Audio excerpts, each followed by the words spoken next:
Okay, hi everyone. So today let's discuss this interesting problem.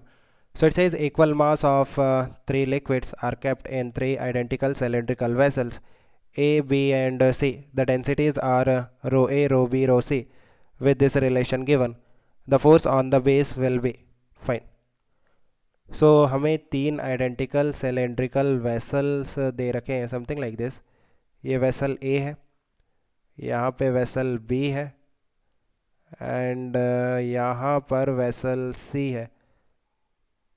Identical cylindrical vessels है ना. ये ए है, ये बी है, ये सी है एंड हमारे पास तीन डिफरेंट लिक्विड्स दे रखे हैं. Density rho A, rho B and rho C.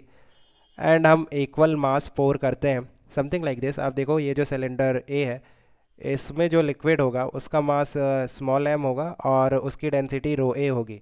And cylinder B में जो लिक्विड होगा उसका मास भी एम होगा बट उसकी जो डेंसिटी होगी that will be rho B. And यहाँ पे जो लिक्विड होगा उसका मास भी सेम होगा एंड उसकी डेंसिटी होगी rho C. So what will be the force at the base of this cylindrical vessel. So अगर हम फ्री बॉडी डायग्राम की बात करते हैं देन ये जो लिक्विड है ये बेस पे कितना फोर्स एक्सर्ट करेगा. What will be the value of force exerted by the liquid at the base of this cylindrical vessel. That will be nothing but the weight of the liquid. जितना weight है इस liquid का उतना ही force exert होगा by the liquid at the base of the cylinder. So कितना weight है liquid का that is simply mg. तीनों केस में mg ही होगा. So mg force लगेगा at the base of the cylinder तीनों केस में है ना. So तीनों केस में जो force होगा at the base that will be same. अगर आप प्रेशर के टर्म्स में करना चाहते हो देन इस तरह से देखो मास कांस्टेंट है तीनों वेसल में सेम है and mass is nothing but volume into density.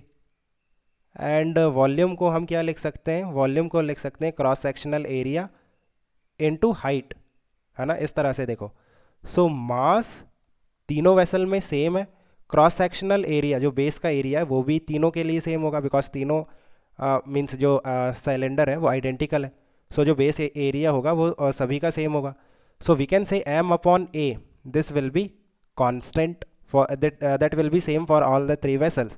It means H into rho this will be constant और same for the three vessels है ना. एम अपॉन ए जो है ये सेम है. इट मीन्स एच इंटू रो ये भी सेम होगा तीनों वेसल्स के लिए. एंड प्रेशर कितना होगा that will be rho into G into H. So G तो कांस्टेंट है देन रो इंटू एच ये भी कांस्टेंट है. इस तरह से देखो rho H into G. So rho H भी कांस्टेंट है एंड जी भी कांस्टेंट है. सो इट मीन्स जो प्रेशर होगा at the bottom at the base of the cylindrical vessel that will be same. So जो फोर्स होगा वो भी सेम होगा because force is nothing but pressure into area. Area भी तीनों का सेम है एंड प्रेशर भी तीनों के लिए सेम है ना. बाय द वे आप यहाँ पे इस तरह से देख सकते हो कि H will be inversely proportional to one upon means H will be inversely proportional to rho. Means हमें रो में रिलेशन दे रखा है कि rho A will be lesser than rho B lesser than rho C. So जो height होगा ना H A will be greater than H B will be greater than H C. Means यहाँ पे जो हाइट है दिस इज़ यूर एच ए. यहाँ पे जो हाइट है वो स्लाइटली ग्रेटर होगी.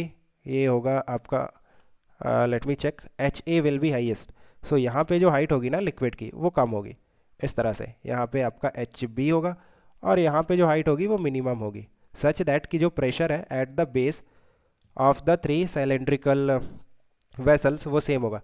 सो I think you have understood. Let me know if you still have any confusion. Okay guys, keep working hard. Best of luck. Bye.